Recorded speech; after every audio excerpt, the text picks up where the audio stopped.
4 দাগে বলছে read the text and fill in the gaps with the correct form of verb as per subject and context.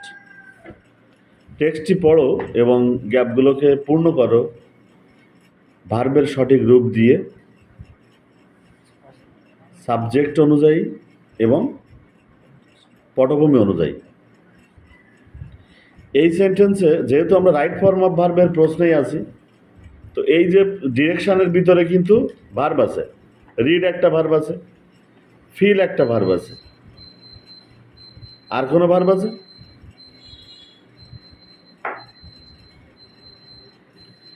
এই দুইটাই কিন্তু finite verb,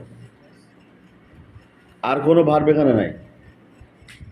এবং এটা একটা কম্পাউন্ড সেন্টেন্স, অ্যান্ড হচ্ছে কোঅর্ডিনেটিং কনজাংশন, যার দুই পাশে দুইটা কোঅর্ডিনেট ক্লজ। বলছে the liberation war of Bangladesh inspired many artist, singers and culture activist.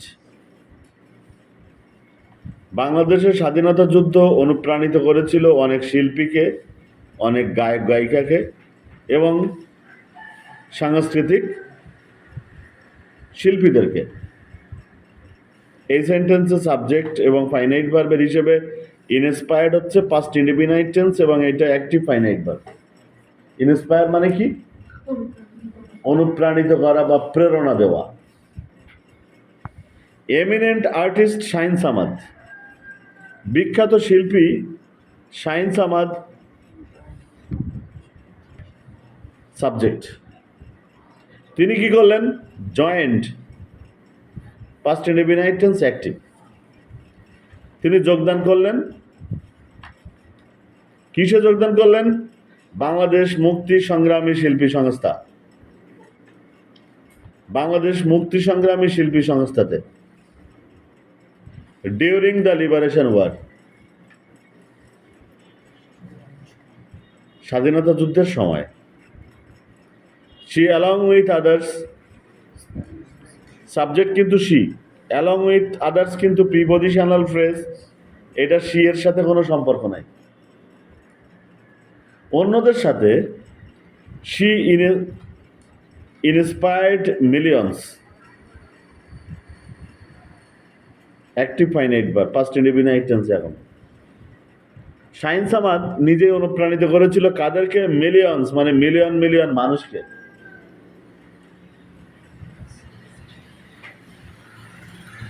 With R voice, তার কণ্ঠ দিয়ে, তার সুর দিয়ে।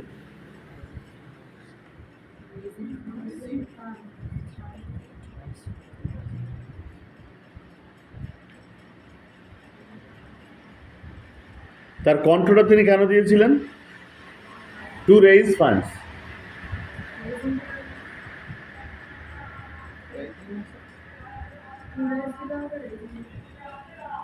রাইট, টু রেইজ দিলে হবে। কেন অর্থে?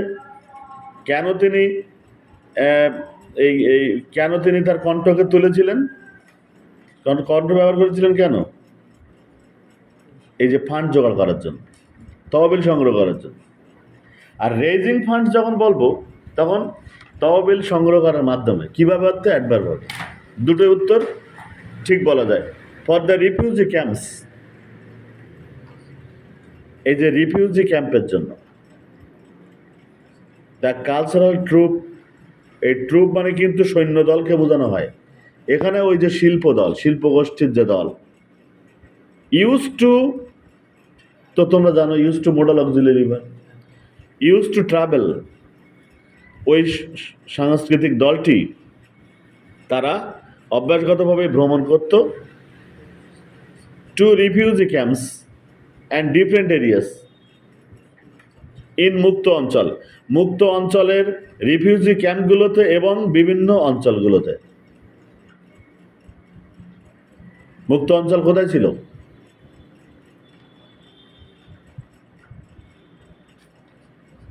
বাংলাদেশে না, ইন্ডিয়াতে। বাংলাদেশে যারা রিফিউজিরা ইন্ডিয়াতে যায়, সেখানে যেয়ে ওরা ওখান থেকে সমস্ত ক্যাম্পে তারা ভ্রমণ করত এবং মুক্ত অঞ্চলের আরও অন্যান্য অঞ্চল, মুক্ত অঞ্চল বলতে টোটাল ভারতবর্ষকে বোঝানো হচ্ছে। ওখানে তো যুদ্ধ ছিল না। ওখান থেকে তারা কিন্তু এই যে টাকা পয়সা কালেক্ট করতো। রিফিউজিদের ভিতরে অনেকের কাছে টাকা পয়সা ছিল না, ধনী ছিল না, তারা টাকা পয়সা দিত, প্লাস ওই যারা ইন্ডিয়ানরা তারাও দিত। তো এই যে টাকা পয়সা সংগ্রহ করার মাধ্যমে কিন্তু তারাও কিন্তু মিলিয়ন মিলিয়ন মানুষকে অনুপ্রাণিত করেছিল। তাই ওখানে টু রেইজ ফান্ডস এবং রেইজিং ফান্ডসের মধ্যে রেইজিংটা বেশি যুক্তিযুক্ত।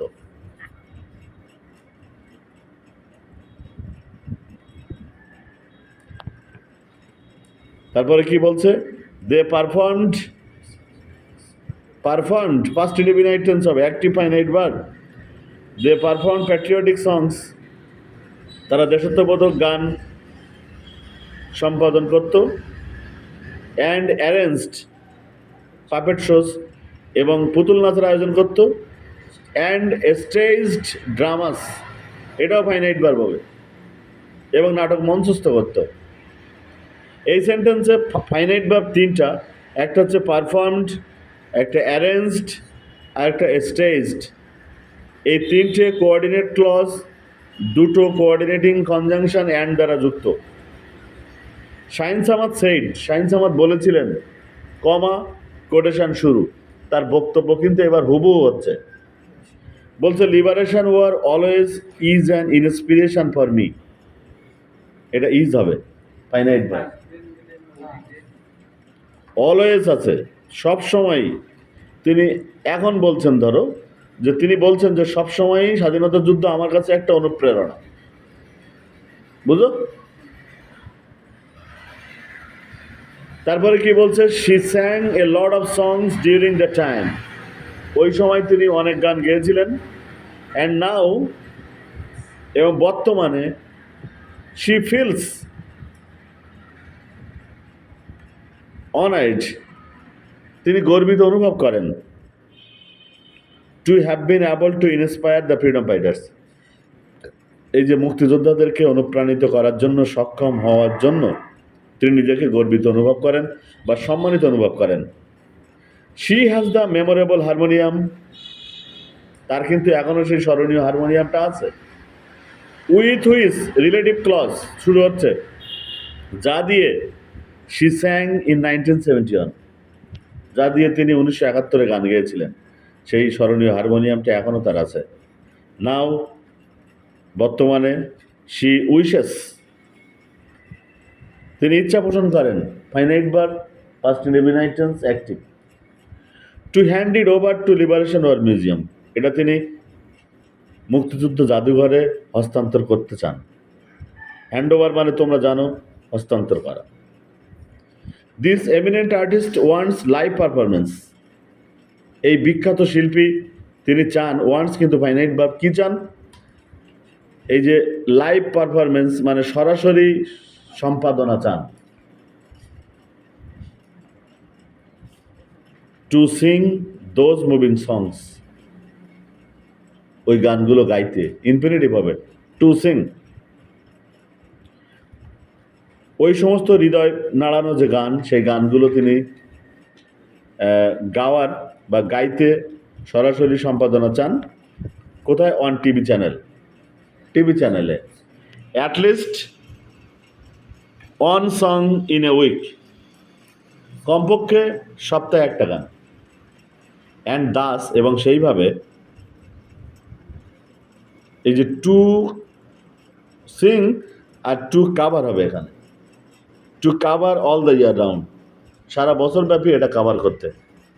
এখানে টু কাভার উত্তর হতে পারে, আবার টুটাকে যদি তুমি উজ্জ্ব রাখো তাও হবে, কারণ অঙ্কের উৎপাদকের কমন নেওয়ার মতো টু কমন নেওয়া যাবে। এটা হচ্ছে উত্তর।